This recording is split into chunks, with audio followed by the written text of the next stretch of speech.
Bapak PJ tahu kerusakan yang terjadi di PIK 2 sekarang ini? Belum tahu. Tidak tahu. Inilah kualitas gubernur kita. Bagaimana mungkin kita bisa menyelamatkan tanah Banten kalau gubernur yang dipilih, yang dilantik seperti ini model? Saya baru 1 minggu Pak dilantik di sini. Bapak kan hidup sudah lama di sini Pak.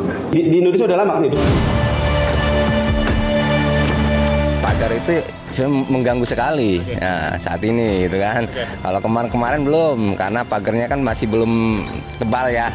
Nah, jadi sekarang udah merasa keganggu ya, tadi itu yang sempat teman-teman katakan ya, awalnya 10 liter jadi 20 liter solarnya gitu kan. Jadi otomatis mengganggu, dan juga akses jalannya itu ya biasanya bebas gitu, sekarang harus milih-milih gitu kan. Dari kami, kami ini kan lokasi kami kan di daratan, di laut. Jadi coba dari kami nanti untuk hal itu dan kuasa ya. Lalu siapa yang membuat yang disebut pagar yang keliru itu? Itu swadaya masyarakat. Tujuannya apa? Tentu tadi. 1, abrasi. Karena yang kita tempati hari ini saja, saat ini di atas laut, dulu sekitar 30 sampai 40 tahun lalu ini daratan, teman-teman.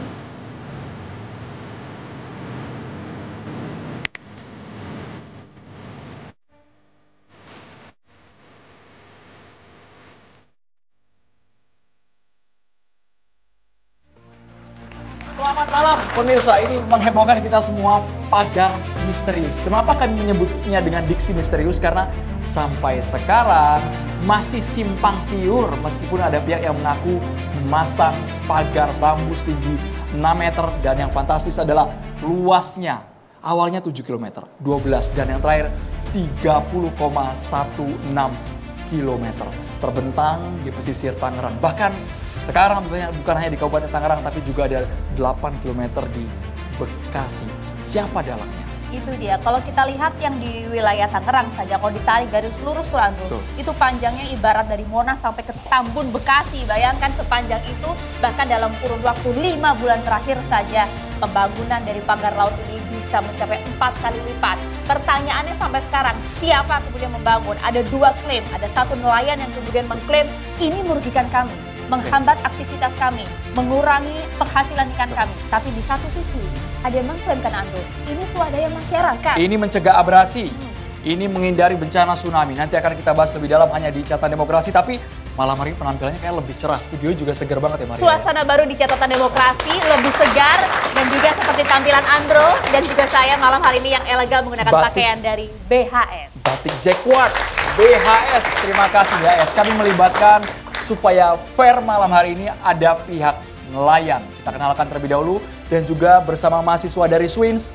Luar biasa teman-teman mahasiswa. Kalian ngikutin kan isu ini kan? Pagar laut ini kan? Viral nggak? FYP kan? Nggak cuma dari Swins Jakarta, kami hadirkan juga mahasiswa dari UIN Imam Bonjol dari Padang. Terima kasih sudah hadir, nanti kami mohon untuk bisa berkontribusi dalam dialog kita ya. Kita perkenalkan terlebih dahulu, kita hadirkan ada 2 orang nelayan di sini, ada Pak Holid dan juga ada Pak Heru. Selamat malam Pak Holid, Pak Heru. Assalamualaikum. Nanti Bapak cerita apa adanya saja sebagai nelayan profesi sehari-hari. Bapak yang paling tahu akan berapa penghasilan ketika ada pagar lautnya berkurangnya seberapa banyak. Ceritain nanti Pak Heru, Pak Holidnya berani aja Pak.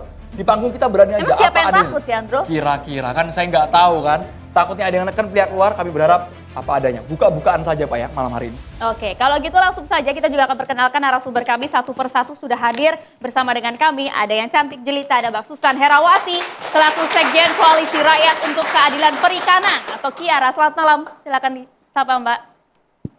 Selamat malam kawan-kawan semua, terima kasih sudah dihadirkan di sini. Kita juga ingin dengar nanti dari sudut pandang Kiara seperti apa Mbak Susan, dan juga sudah hadir bersama dengan kami. Ini ada Pak M. Ihsan Tanjung, tim MUI Pusat Tabayun dan Advokasi Masyarakat Tangerang. Assalamualaikum Pak. Assalamualaikum warahmatullahi wabarakatuh. Waalaikumsalam warahmatullahi wabarakatuh. Selamat malam semuanya. Baik, selamat malam Pak. Karena masyarakat pasti bertanya, kok ada MUI ya bahas pagar laut? Nanti dijawab Pak, ditahan dulu Pak ya. Nanti dijawab ya. Nanti kita berikan waktu. Kami hadirkan pula Kepala Ombudsman RI Provinsi Banten, Bapak Fadli Afriyadi. Assalamualaikum, selamat malam. Assalamualaikum warahmatullahi wabarakatuh. Selamat malam buat semuanya.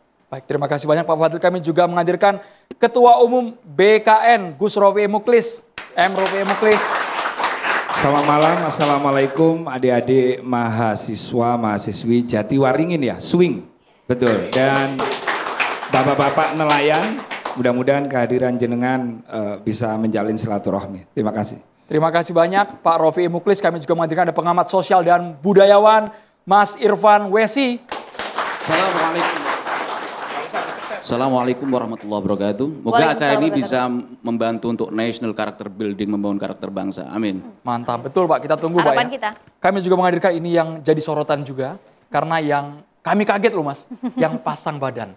Yang tiba-tiba muncul di tengah viral, di tengah ribut-ribut masyarakat. Kami yang ngaku, kami yang masang atas nama Sandi Marta Praja, koordinator JRP.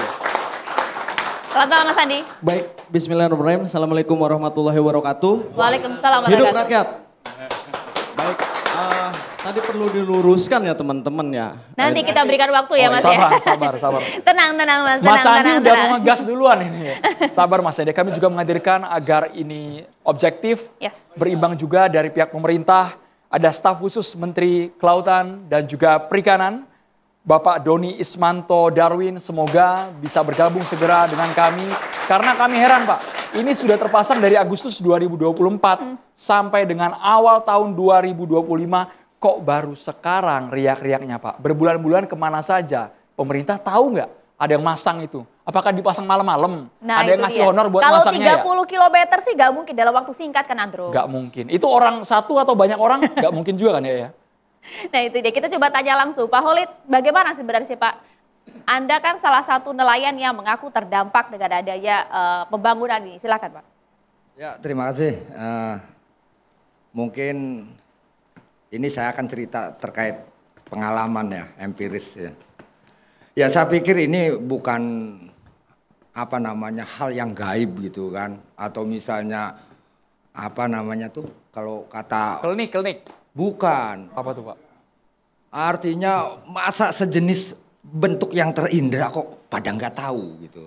Jangan-jangan artinya kita ini sebagai nelayan yang dirugikan gitu kan. Kita ini sedang dikelola oleh seseorang yang kerangka berpikirnya ini cacat. Artinya memasukkan lingkaran yang besar ke dalam lingkaran yang kecil. Lebih jelasnya begini. Suatu kekuatan negara sebutnya, kekuatan negara, tapi ini dipeluk dakom gitu kan, dikoptasi lah gitu, dikoptasi oleh apa namanya perusahaan-perusahaan gitu kan, perusahaan-perusahaan sehingga kami dikelola itu. Makanya kami melihat ini, saya pikir kalau ngomong proyek PIK 2 PSN ini, saya pikir ini brutal. Terlalu dolim.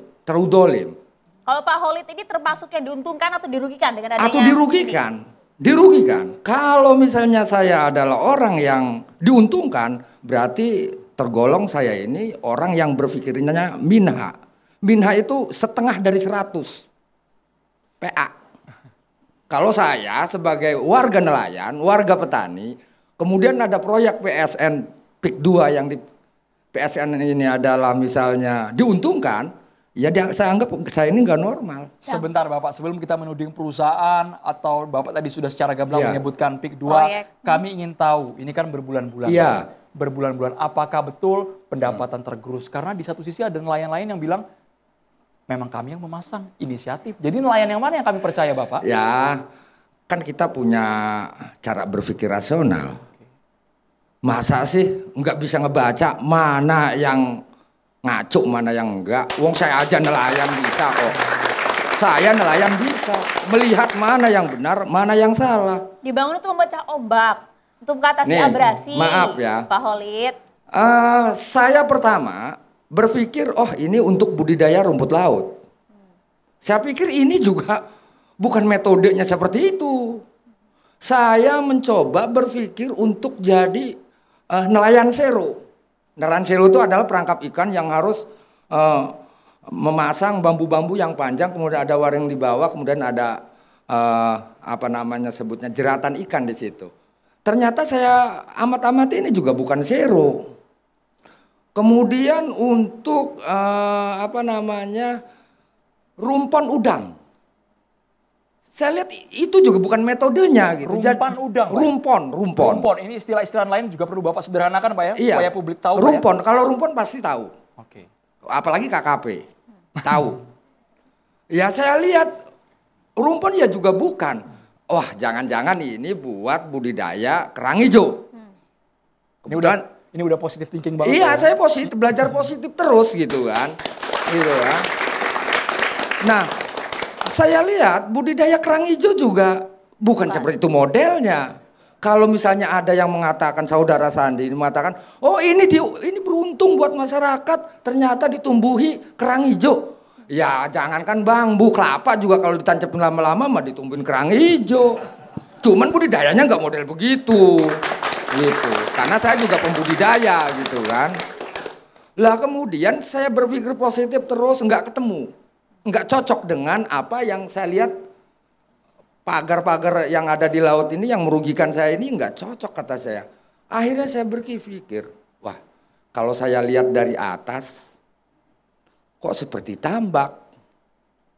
Karena di dalam bambu yang di tap itu kan, yang dipasang di ini, itu ada gedag, namanya gedag. Kalau saya manggilnya apa ya? Pelupuh yang taruh di atas bambu. Ya. Kemudian sisi kiri sisi kanannya ditaruhin item-item pararet gitu kan. Nah kalau kita senter dari atas itu seperti gili tambak. Wah kata saya ini kok, waduh jangan-jangan ini ada transaksi gelap tentang kaping laut gitu kan. Saya curiga itu, baru tuh saya negatif nih pikirnya nih. Wah jangan-jangan ini seolah-olah dibikin seperti tambak. Kemudian beberapa orang cari girik. Dibeli girik itu dengan harga murah.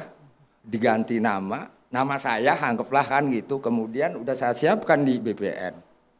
Gitu, jangan-jangan ini mah dugaan. Dugaan ya Pak Olit. Dugaan. Kita boleh ke Pak Heru setiap Ya, hari gitu. yang melaut di sana, yang mencari ikan di sana, Pak Olit dan juga Pak Heru, kita boleh bergantian ke Pak Heru. Gak pernah lihat sama sekali Pak, 5-6 bulan ada orang yang masang itu secara sengaja? Kalau Pak Heru? saya alamatnya di sana kan, domisili usaha di sana. Saya punya salah satu nelayan tradisional Pak. Jadi pasang bubu kepiting, juga punya budidaya kerang hijau atau Phenipheridis ya. Juga saya memiliki objek wisata mangrove di sana. Jadi kebetulan tahu lah. Dari mulai pengiriman sampai penancapan itu saya perhatikan, tahu lah tiap harinya. Pengiriman bambu itu menggunakan alat-alat berat atau bagaimana itu Pak? Pengiriman itu dari mobil truk Bu. Malam tuh 5 ngompoy. Malam hari? Iya malam hari. Lewatnya juga dari rumah saya. Iya. Tapi gitu. Bapak nggak diajak kan? Enggak. Pernah ada ajakan. Ngajaknya gimana? Dikasih uang, satu bambu berapa? Maksudnya ngajaknya untuk kerja, karena saya punya kapal perahu buat masang bubu gitu. Itu pernah. Cuman saya pikir proyek dari mana gitu kan. Kita pengen tahu persis lah. Takutnya nggak dibayar lagi kan gitu. Itu persoalannya. Juga itu sangat ya, setelah lama kemudian, ya dulu sih cuma pagar membentang ya. Nah, ke sekarang udah ngotak-ngotak ya, benar kata Pak Khalid tuh. Jangan-jangan gitu, ada apa-apanya. Pada saat nancepin pertama kali tuh Pak bambu-bambu itu nggak sempet nanya, ini buat apa? Oh sempat. Ngobrol dengan para pekerja di sana. Sempat nanya. Nah iya, sempat nanya. Pak mohon maaf ini buat apa? Buat pagar laut. Loh, kok laut di pagar gitu, buat apa? Ya katanya sih buat PIK 2 gitu, Agung Sedayu kata si karyawannya itu. Itu jelas disampaikan. Jelas ya? disampaikan. Itu seperti itu. Nah sekarang tuh tempat bongkaran bambunya ada eksekusi apa? Seperti itulah. Siapa yang masang nggak tahu. Ya yang jelas sudah ada tanda di situ. Sekarang sudah disegel ya Pak Sudah ya? disegel gitu. Baik, berarti Pak ini sekali lagi kami garis bawahi bukan ujuk-ujuk muncul bambunya. Oh iya. Tapi betul-betul ada orang yang memasang. Iya. Kalau pengamatan Bapak apa? Dimobilisasi orangnya banyak gitu Pak, masang secara serentak Oh tiap malam? enggak. Kurang lebih 10 orang lah. yang saya Sampai tahu. apal Pak, jumlah orangnya sampai apal nih Bapak. Tapi kan ini 30 km loh Pak. Iya, Setiap biasa malam tiap berarti, Pak? hari. Setiap hari, setiap malam. Iya. Tiap hari jalan itu. Bapak sempat nanya upahnya berapa mereka masang? Kalau upah itu ada yang harian, ada yang borongan yang saya tahu. Yang harian berapa Pak? Yang harian itu kurang lebih 100-an lah kurang lebih. 100. Yang bulanan, yang borongan. Kali 10 orang. Kalau yang borongan katanya per meter persegi katanya gitu. Tapi upahnya kalau yang borongan saya belum paham tuh seperti apa. Tapi sejujurnya yang kami miris kenapa baru sekarang ya Pak ya teriak. Waktu awal-awal masang kok semuanya diam saja. Bahasa anak sekarang dokem aja Pak. Iya, pura-pura namanya. Pura-pura dalam perahu. Bukannya nggak tahu, pura-pura. Nggak sempat menanyakan Pak kepada pihak berwenang setempat atau kemudian melaporkan keresahan ini menghambat aktivitas Pak Heru, Pak Holid dan juga teman-teman di sana? Ya, bisa. Ya saya juga pernah menanyakan pada RT, pada Kades. Ya itu proyek ya kan strategis nasional. Kebijakannya bukan pada saya tapi pusat. Nah seperti itu. Begitu. Iya jawabnya. Ya kita diam aja. Oh begitu. Ya ternyata kan ada teman-teman yang lain. Ya ada opsi-opsinya kan. Ya gimana-gimana juga. Ya saya salah satu pembudidaya kerang hijau, tahu persis kalau memang budidaya kerang hijau bukan seperti itu. Kalau memang buat untuk budidaya kepiting atau udang atau ada polanya masing-masing. Misalkan ada bagan, ada sero, ya kan. Ada Tapi Pak kalau tengah. berurusan dengan perut, mohon maaf ya Pak, kalau berurusan dengan perut, dengan ekonomi, dengan keuangan kan harusnya teriak Pak. Kalau memang pendapatannya tergerus dari Pak Heru, Pak Holid merasa betul-betul pendapatannya menurun drastis Pak. Ya semenjak iyalah. ada itu? Iya jelas. Ya makanya kan gini, saya menunggu kedaulatan negara ini untuk bersikap. Karena saya tidak melihat negara di situ. Dampaknya apa sih Pak? Kita ingin lihat sebenarnya berpengaruh seberapa besar terhadap para Lah, nelayan di gimana sana? ya, yang namanya laut itu adalah dapur saya. Ya bagaimana kalau dapur saya ini diacak-acak di kotak-kotak atau ruang lingkup saya geraknya itu dipersempit. Misalnya nih, sekarang ini cuaca buruk. Kalau ke tengah, yang namanya nelayan tradisional kan ukuran perahunya juga nggak maksimal. Ya saya harus cari ke pinggir. Nah di pinggir, di pagar. Gimana itu? Tapi Pak Heru... Jadi harus putar lebih jauh lagi. Iyalah, harus cari tempat-tempat wilayah ikan yang itu saya harus dapat gitu kan. Tapi Pak Heru, Pak Holid sudah mendengar apa yang dikatakan Mas Andi, ternyata pagar bambu itu tidak semata dipasang, ada dampak positifnya kata Mas Andi. Sudah, saya sudah tahu. Bahkan saya kenal dia. Sudah ngobrol? Ya seharusnya nggak usah nama JRP. Jaringan Rakyat Pantura. Rakyat Pantura. Kenapa nggak KPB aja dari awal gitu? Apa itu KPB itu apa Pak? KPB itu konsolidasi pemuda Banten. Persis samanya seperti itu pemikirannya. Karena ini jauh, namanya nggak begitu dekat dengan pantai utara, digantilah pantai utara. Saya paham dia siapa. Saya paham. Dan siapa otaknya juga tahu. Mas Andi harus menjawab otaknya siapa. Iya. Sesaat lagi Pak. Iya. Kita harus jeda dulu Pak, ditahan dulu Pak. Energinya boleh Pak ditahan dulu Pak. Bapak bisa sambil tarik nafas Pak. Iya. Kita harus iklan hanya di Catatan Demokrasi. Harus diungkap pemirsa. di sini.